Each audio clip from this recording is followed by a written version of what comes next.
SIR এখন গলার কাঁটা। ভোটে হার ঠেকাতে রাম নীতিশের 1 বছর আগে বিধানসভায় বলেছিলেন বিনামূল্যে বিদ্যুৎ দেওয়া সম্ভব নয়। এখন পাল্টিবাজি, এনডিএর 180 ডিগ্রি পাল্টি নীতিশের। হারের आतंके बीजेपी जेडीयू।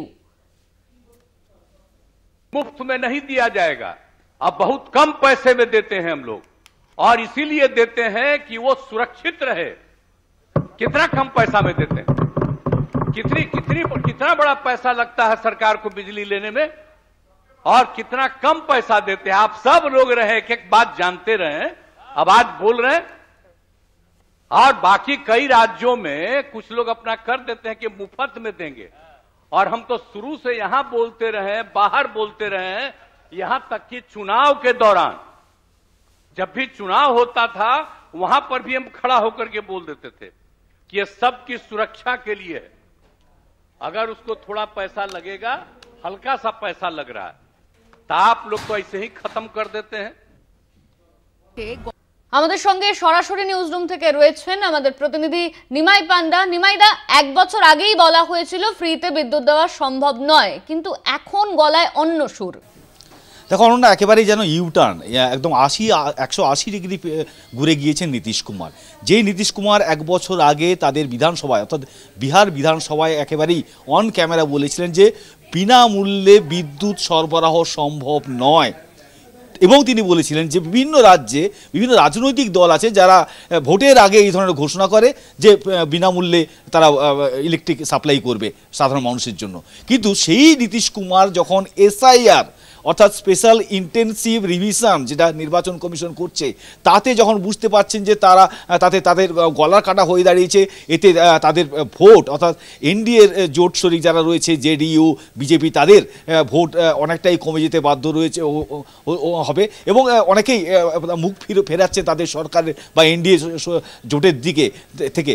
সেইখানে দাঁড়িয়ে কিন্তু আজকে যখন তিনি আবার টুইট করছেন যে এবার যদি তিনি ভোটে যেতেন, তার সরকার যদি আসে, তাহলে 125 ইউনিট পর্যন্ত বিদ্যুতের বিল দিতে হবে না। অর্থাৎ নীতিশ কুমার তিনি একেবারেই ঠিক বিধানসভা ভোটের কয়েক মাস আগে যেন বুঝতে পারছেন যে হার প্রায় আটকানো অসম্ভব, আর সেই জায়গায় দাঁড়িয়ে তিনি নিজে ইউটার্ন নিচ্ছেন, এবং ইউটার্ন না, একবার 180 ডিগ্রি তার নিজের স্ট্যান্ড বদলে ফেলছেন। এবং আজকেই কর্ণাটক সরকার, কংগ্রেস সরকার, তারা দাবি করেছে যে তারাই ভোটের আগে বিদ্যুতের বিল দিতে হবে না বলে, বা বিদ্যুতের কিছুটা মাসুল তারা কম দিতে হবে বলে তারা ঘোষণা করেছিল, এবং সেই অনুযায়ী তারা কর্ণাটকে কাজ করছে, এবং নীতিশ কুমার তাকে নকল করছে। কিন্তু সবথেকে বড় কথা, নীতিশ কুমার যখন অন্য রাজনৈতিক দলের দিকে আঙুল তুলেছিলেন এবং তিনি বিধানসভায় দাঁড়িয়ে, বিহার বিধানসভায় দাঁড়িয়ে তিনি বলেছিলেন যে বিনামূল্যে বিদ্যুৎ দেওয়াটা অসম্ভব, সরকারকে বিদ্যুৎ কিনতে হয়, কম টাকায় তারা সরকার দেয়, কারণ বিদ্যুতের একটা সুরক্ষার ব্যাপার রয়েছে। আর সেখানেই তিনি অদ্ভুতভাবে ভোটের আগে কি হবে পরতে পরতে তিনি পাল্টাচ্ছেন নিজেকে, এবং পরতে পরে তার নিজের রং বদলে যাচ্ছে, নিজের স্ট্যান্ড বদলে যাচ্ছে।